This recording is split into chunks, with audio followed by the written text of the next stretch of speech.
ये शर्मसार करने वाला, ये शर्मसार बड़े बड़े रावण को ब्राह्मण बनाने। श्री परशुरामाय नमः।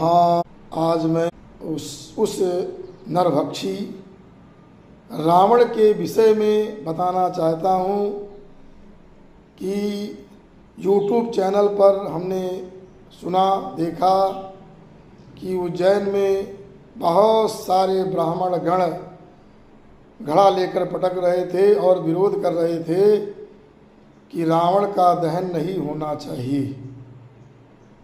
कारण क्या था? कारण यह था कि रावण ब्राह्मण था इसलिए दहन नहीं होना। तो ऐसा वो लोग बोल रहे थे। तो ये क्या हो गया है कि ब्राह्मण लोग स्वतः ही अपना ही अपमान कर रहे हैं, अपने को दिखाते हैं कि हम इतने बड़े नरभक्षी राक्षस थे और ऐसे इतने बड़े नरभक्षी राक्षस के हम संतति हैं। वो हमारे पूर्वज थे जो घोड़ा गधा भैंसा सब खाते थे। ऐसे नरभक्षी राक्षसों की मैं संतति हूँ, ये ब्राह्मण लोग दिखाना चाहिए। कितनी शर्म, ये शर्मसार करने वाला ये शर्म का बात है कि जो है जिसको भगवती सीता जी ने स्वतः वाल्मीकि रामायण में कहा है कि नहीं मानुषी राक्षसस्य भार्या बहुत मरहति। मनुष्य जात की स्त्री कभी राक्षस की भार्या नहीं हो सकती। भगवती सीता जी ने उसे मनुष्य ही नहीं माना, ब्राह्मण बहुत दूर हो गया, वो राक्षस जाति का था। रावणो नाम राक्षसा। संपूर्ण वाल्मीकि रामायण में पद्म पुराण में भी ये श्लोक आया है, रावण कुंभकर्णश्च राक्षसो लोक विस्तृत। लोक विख्यात दोनों राक्षस थे। शाप भी था 3 जन्म का।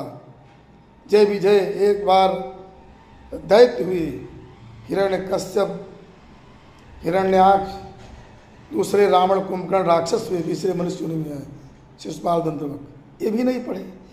कारण क्या है कि जो बड़े बड़े कथावाचक हैं वही हल्ला मचा देते। रावण पर कहीं पा गए वाल्मीकि रामायण से इनका सबका बैर होता है। और अरे कहीं कहीं लाक्षणिक प्रयोग हो जाता है। इसे कहे कि कहा गया गौरवाहिका, ये वाहिक नाम का जो है बालक, ये गौ है मैंने बैल है, तो बैल थोड़ी हो गया, थोड़ा मंद बुद्धि है। तो ऐसे लाक्षणिक प्रयोगों को लेकर के उसको उड़ जाते हैं। जो मुख्य ग्रंथ वाल्मीकि रामायण का है, जो समस्त रामायणों का जो सार है, उसकी बात नहीं सुनते। और रावण को मानस में भी लिखा, विभीषण ने कहा राक्षस वंश जन्म सूत्र था, राक्षस वंश में हमारा जन्म हुआ। अब ये बड़े बड़े लोग जो इसमें लगे हुए हैं, ब्राह्मण बनाने को कर रहे हैं। ऐसे बड़े बड़े जैसे निग्रहाचार्य जी ने, उन्होंने कह दिया कि रावण ब्राह्मण था। विभीषण का सारा वंश ब्राह्मण वंश चला, सारे उनके खानदान से ब्राह्मण वंश चला। हमको लगा वही ब्राह्मण से विश्व भर में फैले हुए हैं। तो इस तरह से जो है एक सिद्धांत बनाना चाहिए, सिद्धांत के अनुसार ही व्याख्याएं करनी चाहिए।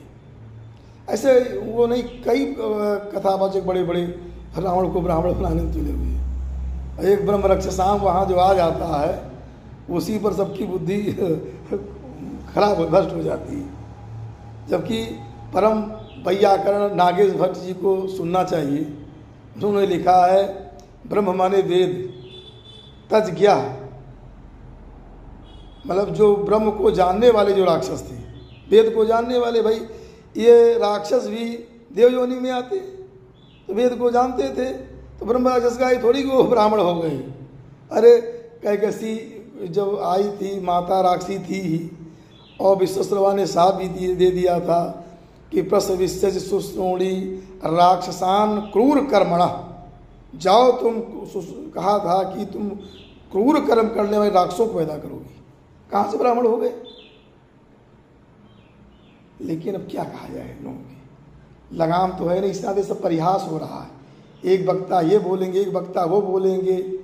अरे एक सिद्धांत बनाइए कि वाल्मीकि रामायण शाही रामायणों का सार, उसको लेकर के चलना चाहिए, उसके अनुसार व्याख्या करनी चाहिए, वेद स्मृति को लेकर चलना चाहिए।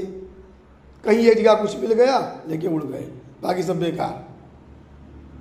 इस तरह नहीं शास्त्र रक्षा हो पाएगी। शास्त्र रक्षा ऐसी नहीं होती है। एक जगह उदाहरण आप दे दोगे समाज को कि जो है अगस्त्य ऋषियों ने शूद्रा सबरी के पैर धोए, पूजन किया, और बाद में समाज में विरोध करोगे, नहीं नहीं ये कैसे कर दिए, वो कैसे कर दिए। अरे जब तुम उदाहरण दे ही रहे हो समाज को, समाज वही करेगा। अब दिखा दिए राम जी ने जो है सबरी के जूठे तीखे हुए बेर खाए, आपने दिखा दिया। अब उसके बाद क्या हुआ, अब सारा समाज सब जूठा खाए सबका। शर्म नहीं आती है ऐसे बयान देती हुई। अच्छा, ये और मैं जो प्रश्नोत्तर हमारा चल रहा था उसमें पहले हमने कहा था कि महालक्ष्मी चरित्र में जो मध्यम चरित्र के तीसरे अध्याय में जो आया, मध्यम चरित्र में जो मतलब सप्तशती का तीसरा अध्याय जो है उसमें आया था कि दंत मुष्ट तलैश्च करालश्च निपातिता। भगवती ने दांत, मुष्टि और तल से मारा, मुष्टि से मारा और चटकने से मारा और दांत से काटा। तो इसमें नागेश भट्ट जी ने इसको जो है माना पाठभेद माना है दंतैर मुष्ट तलैश्च। दंतैर का अर्थ है कि दंत निर्मित आयुध से जो है वो भगवती ने उस दैत्य को मारा, ऐसा अर्थ होता इति सम।